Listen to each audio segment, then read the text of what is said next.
स्वागत है आपका योजना ज्ञान फॉर यू में। और ओल्ड पेंशन स्कीम से रिलेटेड न्यूज़ है कि पुरानी पेंशन पर थमेगी रेल, टैंक हथियार बनाने वाली मशीन होंगी बंद, कर्मचारी छोड़ेंगे कलम। 21 नवंबर तक इसका पता चलेगा। तो पूरी जानकारी के लिए वीडियो को बिना स्किप किए अंत तक जरूर देखें। 10 अगस्त को दिल्ली के रामलीला मैदान में पुरानी पेंशन की मांग को लेकर लाखों कर्मचारी एकत्रित हुए थे।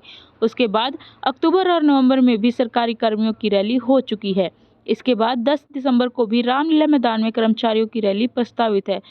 तो इससे पहले हम पूरी जानकारी बताएं। अगर आप हमारे इस चैनल को पहली बार देख रहे हैं तो चैनल को सब्सक्राइब करना बिल्कुल ना भूलें, साथ में बेल आइकन की घंटी दबाएं ताकि आपको आने वाली वीडियोस की जानकारी तुरंत मिल सके। वीडियो पसंद आए तो वीडियो को लाइक करें दोस्तों, और रिश्तेदारों के साथ शेयर भी जरूर करें।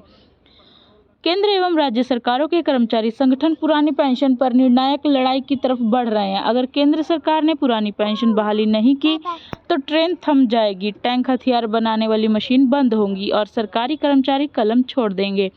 केंद्र और राज्यों के कर्मचारी अब कुछ ऐसे ही कठोर कदमों पर चलने की रणनीति बना रहे हैं। हालांकि ऐसे कठोर कदमों की सटीक जानकारी 21 नवंबर के बाद ही मिल सकेगी। ओपीएस के लिए गठित national joint council of action की संचालन समिति ने वरिष्ठ सदस्य और एआईडीईएफ के महासचिव श्री कुमार ने बताया, सरकार इस मामले पर अड़ियल रवैया अख्तियार कर रही है। पुरानी पेंशन के लिए कर्मचारी संगठन राष्ट्रव्यापी अनिश्चितकालीन हड़ताल कर सकते हैं। इसके लिए 20 और 21 नवंबर को देश भर में स्ट्राइक बैलेट होगा। कर्मचारियों की राय ली जाएगी। अगर 2/3 बहुमत हड़ताल के पक्ष में होता है तो केंद्र एवं राज्यों में सरकारी कर्मचारी अनिश्चितकालीन हड़ताल पर चले जाएंगे। उस अवस्था में रेल थम जाएगी। आयुध कारखाने जो अब निगमों में तब्दील हो चुके हैं, वहां पर काम बंद हो जाएगा। केंद्र एवं राज्यों के सरकारी कर्मचारी कलम छोड़ देंगे। 10 अगस्त को दिल्ली के रामलीला मैदान में पुरानी पेंशन की मांग को लेकर लाखों कर्मचारी एकत्रित हुए थे। उसके बाद अक्टूबर और नवंबर में भी सरकारी कर्मियों की रैली हो चुकी है। इसके बाद 10 दिसंबर को भी रामलीला मैदान में कर्मचारियों की रैली प्रस्तावित है। इस रैली में भी अनिश्चितकालीन हड़ताल पर जाने का निर्णय लिया जा सकता है। इन सब के बावजूद अभी तक केंद्र सरकार ने ओपीएस लागू करने के लिए कोई आश्वासन नहीं दिया है। केंद्र की तरफ से जो खबरें आ रही हैं उनमें कहा जा रहा है कि सरकार ओपीएस लागू नहीं करेगी। एनपीएस में सुधार के लिए सरकार तैयार है। सीनियर श्री कुमार के मुताबिक सरकार इस मामले पर अड़ियल रवैया अख्तियार कर रही है। पुरानी पेंशन के लिए कर्मचारी संगठन राष्ट्रव्यापी अनिश्चितकालीन हड़ताल कर सकते हैं। इसके लिए 20 और 21 नवंबर को देश भर में स्ट्राइक बैलेट होगा। कर्मचारियों की राय ली जाएगी।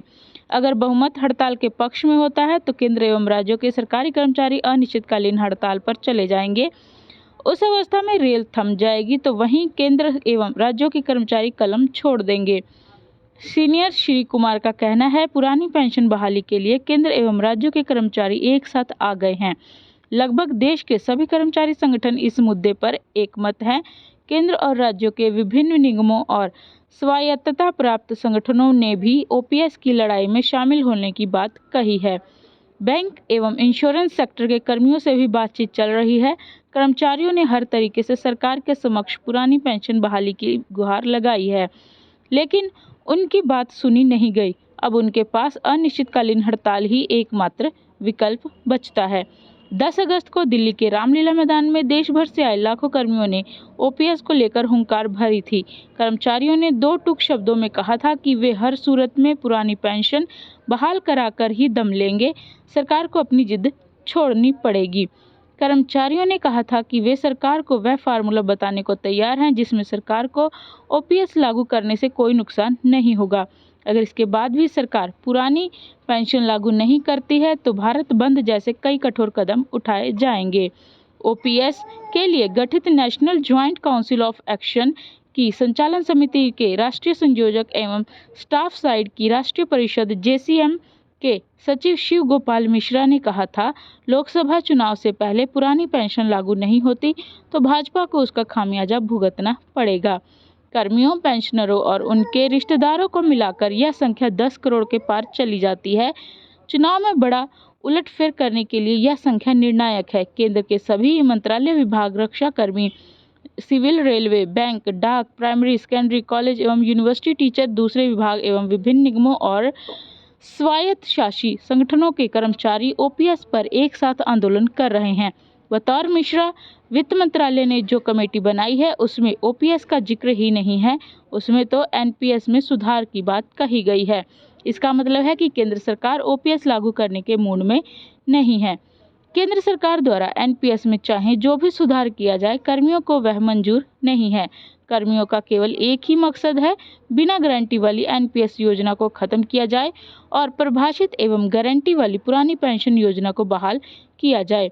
शिव गोपाल मिश्रा ने बताया, एनपीएस में कर्मियों को जो पेंशन मिल रही है उतनी तो बुढ़ापा पेंशन ही है।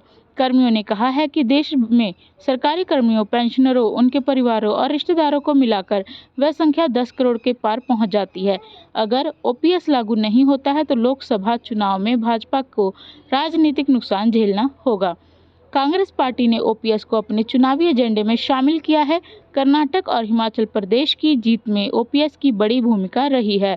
एनपीएस स्कीम में शामिल कर्मी 18 साल बाद रिटायर हो रहे हैं, उन्हें क्या मिला है? एक कर्मी को एनपीएस में 2,417 रुपये मासिक पेंशन मिली है, दूसरे को 2,506 रुपये और तीसरे कर्मी को 4,900 रुपये प्रति माह की पेंशन मिली है। अगर यही कर्मचारी पुरानी पेंशन अवस्था के दायरे में होते तो उन्हें प्रति माह क्रमशः 15,250 रुपये, 17,150 रुपये और 28,450 रुपये मिलते। एनपीएस में कर्मियों द्वारा हर माह अपने वेतन का 10% शेयर डालने के बाद भी उन्हें रिटायरमेंट पर मामूली सी पेंशन मिलती है। इस शेयर को 14 या 24% तक बढ़ाने का कोई फायदा नहीं होगा। रेलवे में 12 लाख से अधिक कर्मचारी है, जबकि रक्षा क्षेत्र में सिविल कर्मियों की संख्या करीब 4 लाख है। इसके अतिरिक्त विभिन्न केंद्रीय मंत्रालयों और राज्यों के सरकारी संगठन भी ओपीएस को लेकर आंदोलन कर रहे हैं। आशा करते हैं जानकारी आपको पसंद आई होगी और ऐसी जानकारियों के लिए चैनल को सब्सक्राइब करें, लाइक करें, दोस्तों और रिश्तेदारों के साथ शेयर जरूर करें। अगर आप हमारे इस चैनल को पहली बार देख रहे हैं तो बेल आइकन की घंटी भी दबाएं ताकि आपको और आने वाली वीडियोस की जानकारी मिलती रहे। धन्यवाद।